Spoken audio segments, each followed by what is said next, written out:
and Violet. We're going to start this off with Shoot by Tommy LaFroy.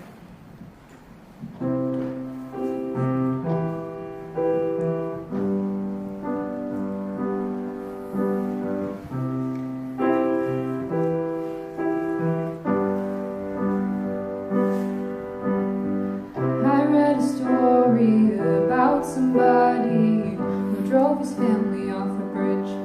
I have a feeling like that's what's happening, but I don't know which of us it is. There have been times you've kind of scared me, but I'm the one who will not quit. But if I'm to blame, then I've got questions like, what if the gas pedal sticks? What if it hurts?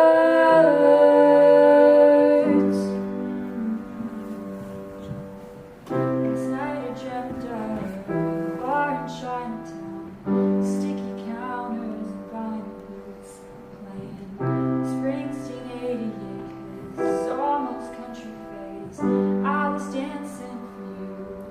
I spill your tall can, spill my guts, that's how it felt to tell the truth. I put my hand up across the dartboard and then I told you to shoot. What if it hurts? What if it Hurts. It's gonna hurt.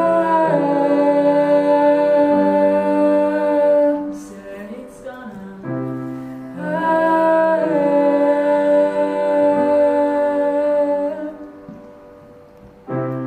Hurt.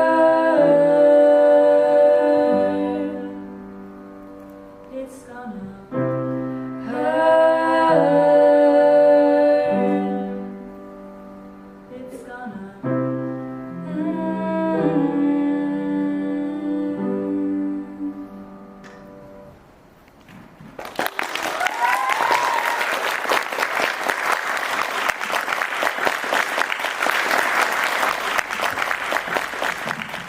Hi everyone, my name is Marlene and I would like to thank you all for coming to our first SMUS Talks event this year. One of our core values at St. Michael's University School is respect. With this in mind, we acknowledge that our school rests in the heart of the Strait Salish territory, a living culture with its own rites, ceremonies, and unfolding history. We honor the Esquimalt, Songhees, and Wisanish peoples, whose homelands we share and one we recognize as our neighbors. The theme for tonight is Identity Formation. My name is Sherry. Maria and I will be your MCs for tonight's event. We're so glad to have 4 speakers to welcome to the stage. But before that, please turn off your cell phones and be respectful. Thank you. With that, we would like to introduce our first speaker, Ryan Cheng. Ryan will be talking about how beliefs deeply embedded in our identity may evolve over time.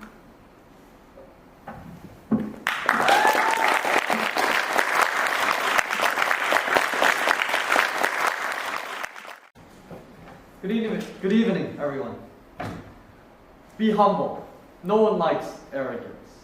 Along with constantly reminding me to hold her hand so I don't get kidnapped, this is the other phrase my mom always told me. When my 6-year-old self told her I didn't know what arrogance was, she searched it up in the dictionary and made me read the definition. Arrogant, having or revealing an exaggerated sense of one's importance or own abilities. I've heard this reminder for the majority of my childhood, and to say the statement stuck in my head would be an understatement. As a kid, I held everything my parents told me close to my heart, so naturally this became one of my core beliefs. I believe in my brain it went something like, arrogant, bad, not arrogant, good. When put simply, this way of thinking is correct. I believe a majority of the people in this room right now would believe me when I say that arrogance is a trait that no one wants to be defined by. However, thoughts in my young brain were amplified like music through speakers. One of the most popular things to do during recess in my elementary school was play soccer on the rooftop pitch. That place was the origin of my hatred against arrogance. Being in elementary school, everyone was hyper-competitive and immature when it came to sports. There would be childish trash talk, screaming, complaining, more trash talk, arrogance at its absolute finest. But I loved soccer, so I played through it. Then one day, I vividly remember with the game tied, I had the ball stolen from me, and the other team scored. The bell rang shortly afterwards. They had won. I vividly remember my team groaning in frustration and the other team cheering for my mistake. Thanks for the win. I didn't know you were on our team. You're garbage, they said. Oh, elementary school, the only thing I miss about it is the homework, or the lack of it. When I went home that day, I cried for a solid 5 minutes as I punched my pillow furiously. I hated it. I hated the arrogance, and so I promised myself to stay away from it. That night, I decided to go to the basketball court, to get some shots up and clear my thoughts. I heard a voice. Hey, you want to play? I lost all focus, and the ball bounced off my foot and rolled away into the bushes. I looked up, and I saw 5 local school kids, all larger, taller, and older than me. I didn't want to play with them. I felt like they were arrogant. I'm good, thanks. He whined indignantly. Come on, man, why not? It's okay, you guys can play. He scratched his head and sighed, whatever. Can you get off the court then? Yeah, sorry. That incident took place approximately 7 years ago, but looking back on it, it perfectly summed up the rest of my childhood. For 14 years of my life, I had said I'm good and had been the spectator to the game of life. All because I wanted to stray from being arrogant. I was incapable of seeing the difference between self-confidence and arrogance, and wherever I was, I would despise my peers who showed even a glimpse of confidence. Simply because, to me, each confident phrase or action was a sign of the trait that I hated so much. The line between the two qualities was non-existent in my mind, and over time, it became detrimental. It led to a lack of self-confidence. Whatever little courage I had to try and be more outspoken was dismissed by a voice that reminded me that arrogance was the most unattractive quality. I decided in my head that I was my own best teammate, which, by the way, is a terrible way to think if you play team sports like I do. Coming to SMUS grade 9, however, challenged this notion so deeply rooted in me. From the moment I stepped out of the car, I met some of the most amazing people I know to this day. People I grew to respect and admire. Most noteworthy, however, was the head of Barnacle House at the time, Spencer Dearborn. He had impeccable leadership and unwavering kindness. He radiated confidence in all of his actions. Being around Spencer made me realize that while the line between confidence and arrogance is thin, the two qualities are vastly different. Self-confidence was an essential aspect of successful leaders, something that I strive to be. From then on, I committed myself to correcting the belief I held and started developing my own self-confidence. I would love to say that I've had nothing but success from then onward, but then I would be lying. My self-confidence was tested numerous times, whether it was academically, athletically, or socially. But, as you all know, Rome wasn't built in a day, and genuinely great things take time to develop. So every day, I promised myself that I would push myself in everything I did. With hard work came success, and with success came confidence. Looking back, I can say with confidence, but no pun intended, that I would not be where I am today without altering the belief that I had for so long. This summer, I went back home to Hong Kong, and I went back to the same basketball court. Sweat was dripping down my forehead like a waterfall, and I heard a voice. Hey, you want to play with us? I paused my dribble and held the ball. A group of guys were walking over onto the court. Some were college students, some were full-grown adults. All of them were larger, stronger, and older than me. It doesn't matter if they're arrogant, at least not anymore. I answer with a smile. Check ball. Thank you.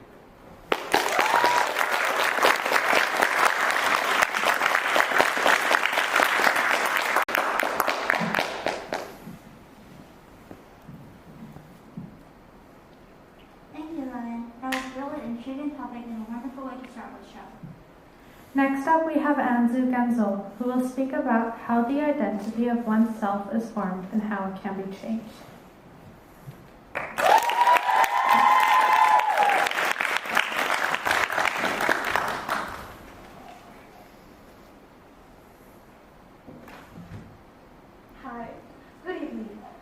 want to ask you all a question. How are identities formed? What do you think? Is it due to our environment? How we were raised? How we present ourselves? Or how we perceive ourselves? Or is it the external factors and how people perceive us? Or is it our intelligence, background, talents, wealth, labels, regrets, accomplishments? Or an embarrassing moment like the time when you were walking around casually and your own foot decides to hook and trip you into a trash can? Or is it just me? I would say all of the above. And many of you will despise me for this introduction, but New Year's coming up. And in exactly 36 days, it's going to be 2022. It seems as if 2019 was yesterday, and many of you will resonate. In the past 3 months, I had no idea what I got myself into, like the speech. I made many new friends and made 3 times the mistakes and failures than the friends I made, which made me look back at my life. And now, flashback to 10 months ago, January, the beginning of 2021. Which seems like 10 years for me. Maybe that's why I feel old. But I was a completely different person than the person I am here, standing in front of you all. But of course, I can't change the fact that I am still the quirky, clumsy daughter who can't think for herself in front of my parents. The annoying big sister who steals your food every single time you're finally about to eat something delicious to my younger siblings.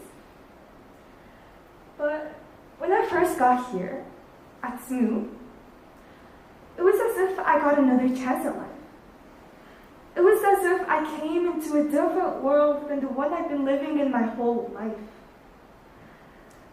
It was mostly because, of course, new school, new people, new environment, new experiences, woohoo! But here, no one knew.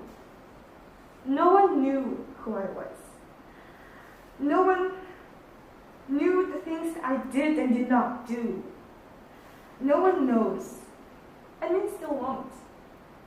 Here, I was starting from a blank canvas. But for me, I knew myself. I knew my accomplishments, regrets, and I knew everything from top to bottom. And the canvas didn't seem that empty to me.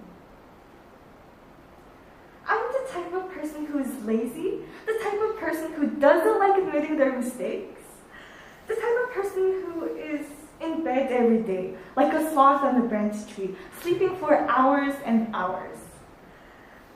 The type of person who gets exhausted over the simplest exercise and just moving in general. And that was who I am. Until one day, at the beginning of 2021, I wanted to change. I set goals for myself and some unreachable ones like doing a cartwheel that I'm still working on. But moreover, goals such as losing weight, doing the splits, drinking more water, becoming more intellectual. And for a few days, it was going well.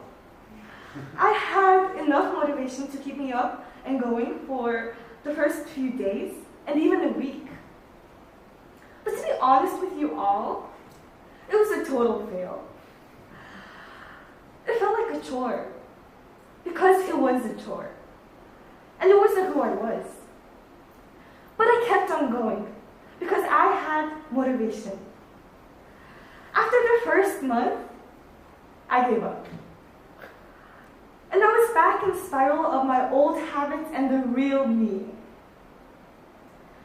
I was disappointed in myself, of course, for not entirely reaching my goals and my New Year's resolution. I mean, who does? But no matter how many days had passed, I kept track of it. I kept track of the things that I did and did not do.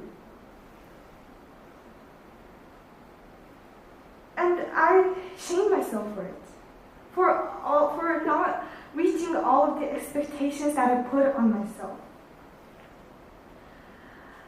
It was a chore, and deep down in my heart, I knew I was lying to myself.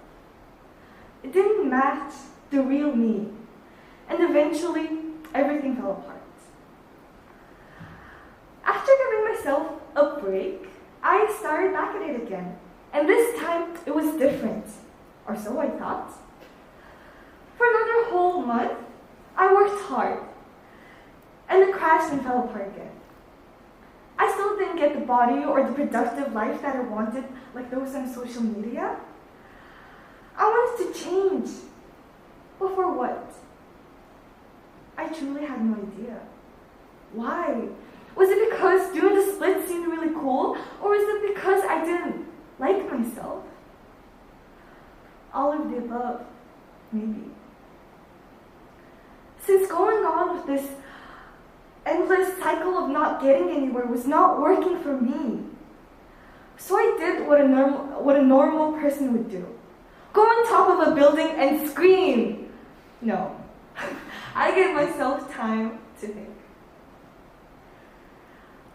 After all these trials and errors to change myself, I found something that was more valuable than the goals and results that I had been wanting and dreaming for so long. It was growth. Without trying, you won't grow. And no matter the results, either good or bad, in the end, failure is subjective. And all of the things may seem like failures, but if you look closely at them, it was growth. I then realized the goals that I put for myself weren't for myself. I started over, but this time with experience. I set goals to become a person who works out, to become a person who eats healthy so I can function properly on a daily basis, to become a reader and a person who journals, to learn something new every single day. Then the goals I set for myself became my habits. Later on, those habits turned into a lifestyle that then became a part of who I am. In this world, we expect happiness and satisfaction from the results and goals of what we want, instead of falling in love with the process and to become. And even sometimes we put labels on ourselves unconsciously on who we are. Don't restrain yourself to a label, to one thing. Things are not permanent, and everything is changing. Behavior change is identity change. The habits you form, the choices you make every day, creates your identity. Like a double-edged sword, it can be your greatest asset or a curse, and it's all up to you. Thank you.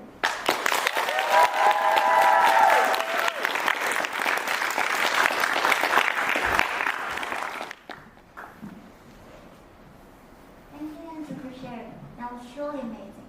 Now, we'll have some time for a short intermission. Feel free to discuss with people around you about the topics your speakers just shared, while also enjoying a musical performance by Three's Not a Crowd.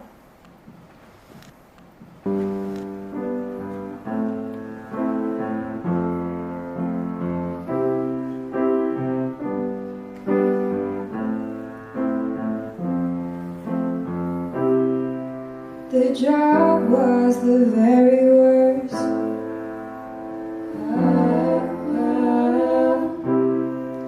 When the flowers that we'd grown together died of thirst. It was months and months of back and forth.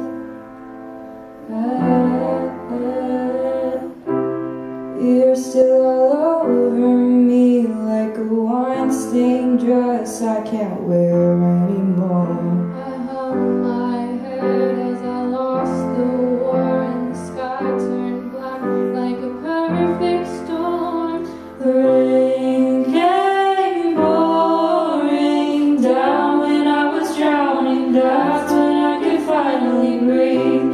And by morning, gone was any trace of you. I think I am finally clean.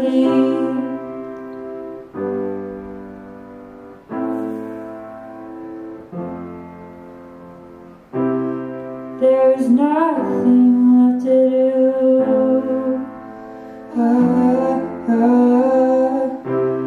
When the butterflies turn to dust, they covered my home. So I punched a hole in the roof. I let the flood carry away all my pictures of you. The water filled my lungs, I screamed so loud, but no one heard a thing. The rain came pouring down when I was drowning. That's when I could finally breathe. And by morning, gone was any trace of you. I think I am finally clean. I think I am finally clean. Said I think I am finally clean.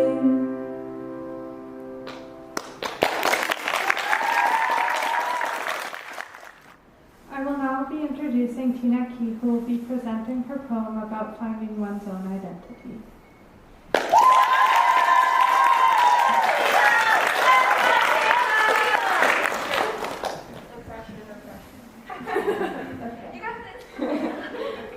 Hi, I am Tina Key, and this is my poem, Just Like I Do. I enjoy making up stories. I enjoy strolling along the beaches at night, just observing. Water, darker than ever, reveals one's true self. Sand, new and untouched, young and desolated. Desire to be in possession, water swallows over. Sand was downtrodden. They never mix, but what do they know? I enjoy staring at the embedded reflection. It's a fountain, lighted up. It's a kingdom full of magic. It's a crown, powered. I enjoy ruining the perfect sand dunes to make it more lively. It's a great wall, endless. It's a snake, mysterious. It's an ancient monument, so delicate. Desire to be in power, sand shoves. Water gave a few steps, hurt, but still returns again and again, just like I do. Our identities may be hard to find, but it's like a diamond, unique and precious, each one of us. You can lose it at times, but it always stays in our heart. Thank you.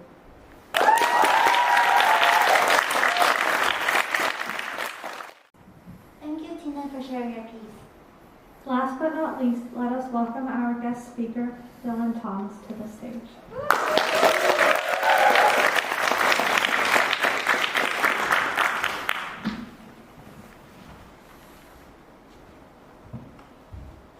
Hi, you guys. So if I, what am I clicking here?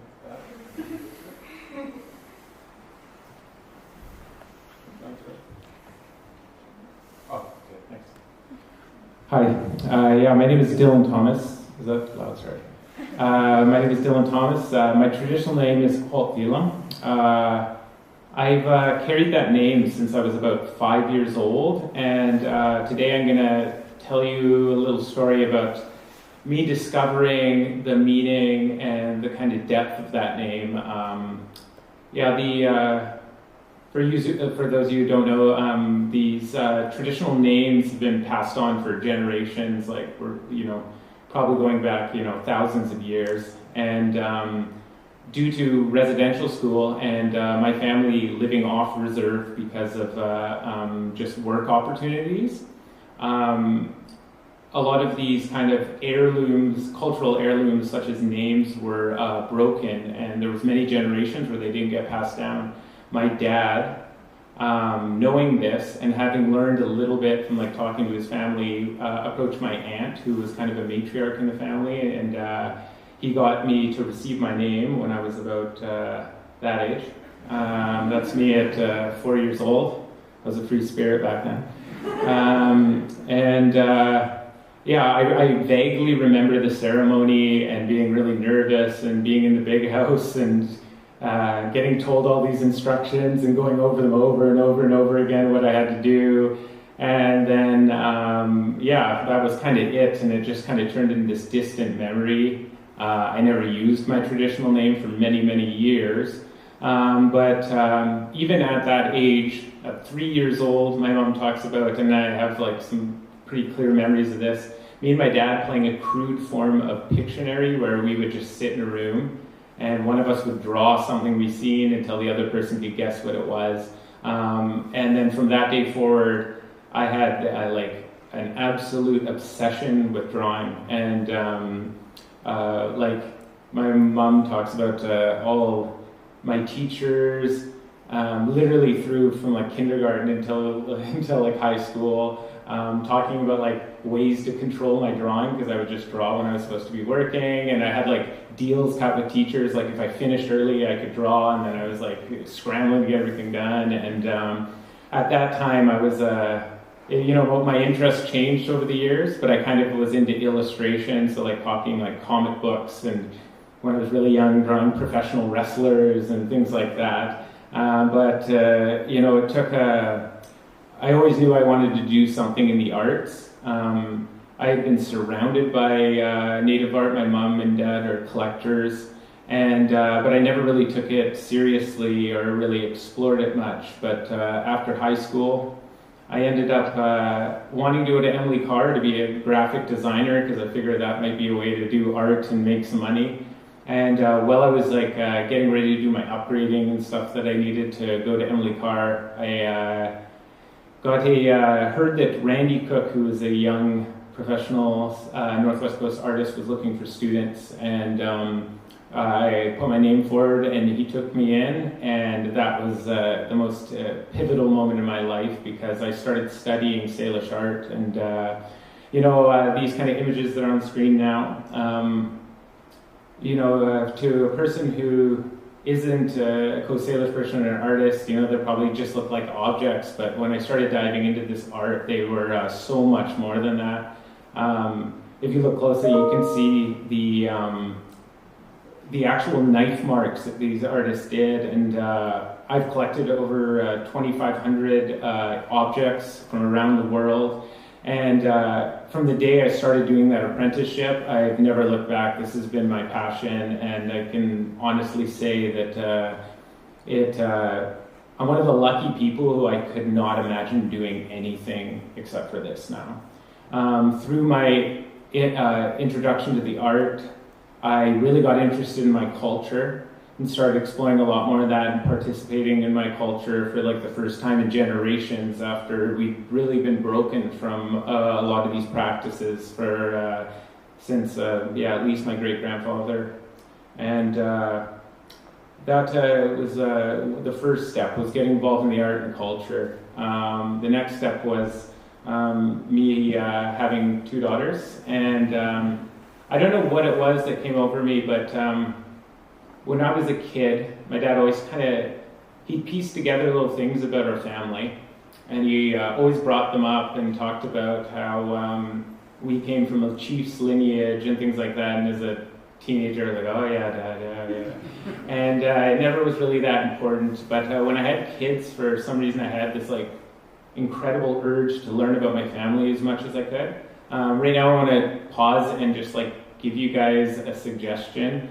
If I could go back in time and talk to my younger self, there's one thing that I would tell them, and it would be, if you have the opportunity, talk to your grandparents, ask them questions about your life. The unfortunate irony is when you're young enough to do that, you don't really care, and by the time you're interested in that, a lot of time your grandparents are gone. So I would do anything to be able to talk to any of my grandparents for just a day. So if I get through to one of you, I'll be happy. But because a lot of the people who knew a lot about my family history had passed on at this point, I started digging into genealogical records, and I was shocked at the amount of information there was about my family. And it's really, really changed how I think about carrying myself and in my everyday life. And here's a few things that I discovered, and culminating in how I learned about my name. This year is Chief Chiathluk. He was the first chief of the United Songhees people. So the Songhees nation that it's known today, the Lekwungen people, were actually 5 different nations. When the Hudson Bay Company came into Victoria, they started collaborating with the local natives to build the fort and things like that, and all 5 nations moved from their different spots to the Vic west side of the Victoria Harbour. And when the tribes came together, they had to elect a new leader, and that's my great-great-great-great-grandfather, and that's him there. He was actually half Hawaiian, which I had no idea before I kind of dug into my genealogy. The Hudson Bay Company often picked up Hawaiians to do labor, and when they got here, most often the Hawaiians ended up hanging out with the natives rather than the traders. And he married a Lekwungen noblewoman, and that gave birth to my great-great-great-grandfather. The next one is Chief Theoletsa. Chief Sasitsan, and there's a funny connection between James Douglas here. So Chief Chiathluk and James Douglas were really good friends. The last image, they were so close that when smallpox hit in Haida Gwaii and it was slowly moving down the coast, this is the second smallpox epidemic that wiped out. The Haida people went from 10,000 down to 600. That's how devastating it was. Chief Chiathluk trusted James Douglas so much that James Douglas actually got the Songhees people vaccinated and moved them all onto Discovery Island and Chatham Island off the coast of Cadborough Bay there. And they were almost untouched by smallpox, so there was a really close connection there. But with Chief Thotitsan here, who is my 4th great-grandfather on my dad's side. When they had a fort set up in Victoria, and they wanted one on the Fraser, one of the traders asked who should they talk to set up camp, because at this point they knew that they had to work with the natives. They didn't want to fight with them, so there was a lot of negotiating. And so they asked James Douglas who they should talk to acquire a spot on the Fraser River, and he said that you need to talk to Chief Thotitsan, and that's a photo of him there. If you can see that mark right there on the side of his cheek, he was a renowned warrior, and in his first battle he took an arrow to the cheek, and that's what that scar was. And I was joking with my family, like, that guy was any better shot, none of us would be here right now. He was really famous for defeating the Lilwak tribe, who had been raiding Coast Salish tribes for like half a decade, and the Coast Salish tribes were a lot smaller and less unified than the northern tribes, and that caused problems. So when they came on war parties, they outnumbered us really by a significant amount, but he called a meeting of all the Salish chiefs and said that if we worked together, they could never defeat us. And they ended up defeating them when they came down, and he became one of the most powerful chiefs in the area. That's why James Douglas recommended him for the spot on the Fraser River. Oh yeah, and that was where Fort Langley was established, and that's why the city of Langley is there today, is because my great-great-great-grandfather wheeled and dealed and cut a deal between the Hudson Bay Company and the Kwantlen people. Chief Thothetson had 2 sons, one of which was Theoletsa. This is a photo of him wearing a Royal Navy outfit. He was on the intertribal police, and they gave him the Royal Navy regalia, and when he went on board, and apparently he took it very seriously. Anytime he was doing work on the ship, he would put on his uniform. I thought that was a good story because the kind of nobility blankets, like regalia, was a very universal thing, and they both, he knew how to understand it, even though this is very foreign clothes to him. He would have been used to wearing blankets all the time. He understood that this was like a significant gift from the British Navy, so apparently he wore it all the time when he was doing work on the intertribal police. He worked as a liaison. They didn't speak the language. If there was problems, they didn't know how to communicate with them, so he actually spoke English, and he was able to kind of work with the British Navy and the tribes. My brother actually carries his name, and when I came across this was the big moment for me. So I saw this photo, and at the time I didn't know who it was, but it was painted by Paul Kane, and it said his name was Cull Chillum,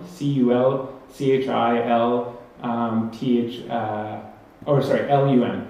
And I remember immediately thinking that that sounds a lot like my name, and because our language is very, very difficult, there was a lot of mistranslations.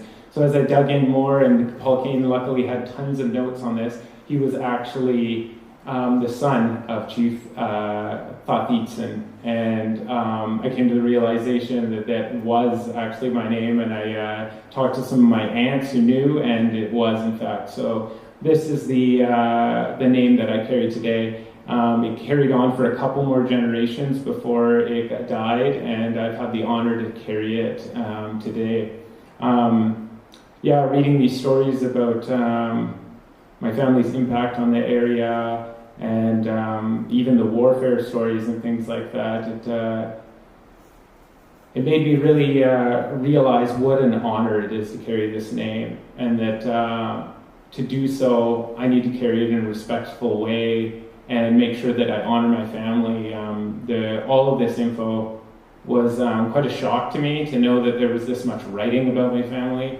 And after that, with the kind of development of my art career, and then getting in touch with my heritage this way, I can truly say it was the first time I truly felt whole. It was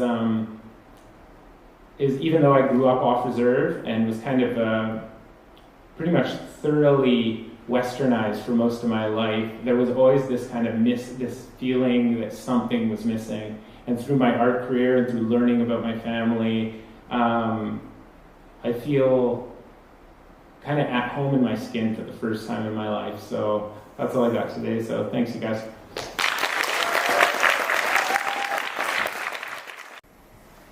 Thank you, Dylan Thomas. That was a truly wonderful speech. Let's now pass the show over to the heads of SMUS Talks to conclude tonight's event.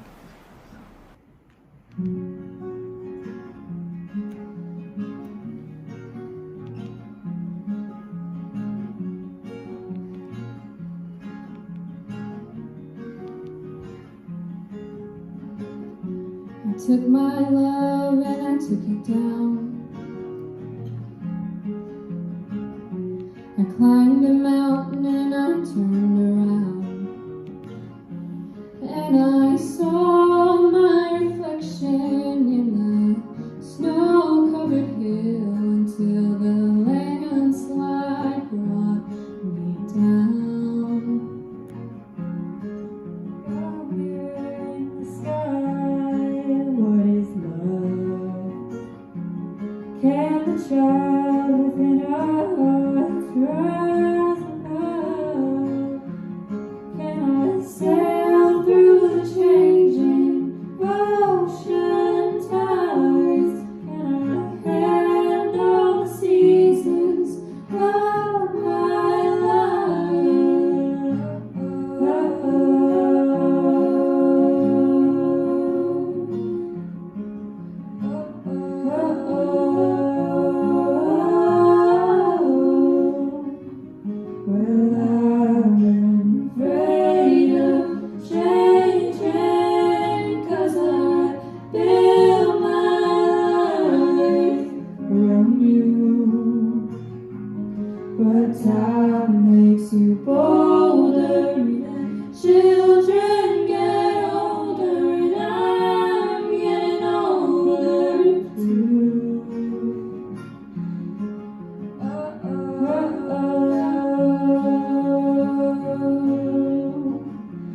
And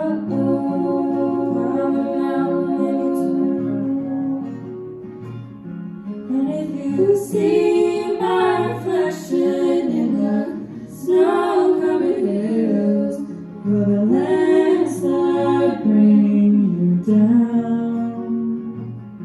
And if you see my reflection in the snow-covered hills, will the landslide bring you down? Will the landslide bring you down? Oh, oh, oh, oh.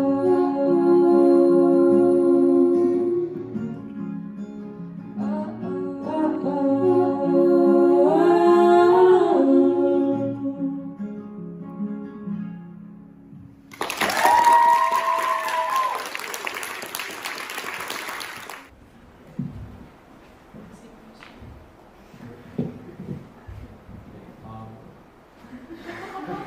We would like to thank Mr. Geddes, our teacher sponsor, and also all the SMUS Talks club members for participating in the process of planning this event.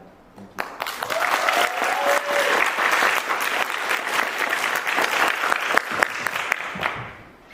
Most importantly, we want to thank Dylan, Tina, Ryan, Anzu, and then Three Is Not a Crowd for all the work they put in planning the speeches, rehearsing the songs to make the core of this event. So give them a big round of applause.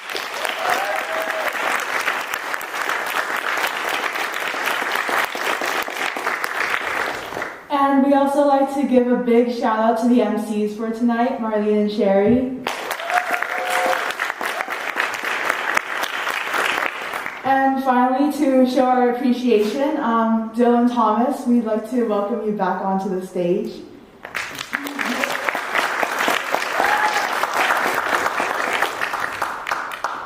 We have a small gift for you.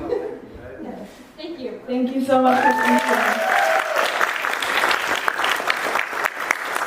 Overall, thank you for coming. If you are interested in being part of planning these events in the future, we meet Fridays at lunch.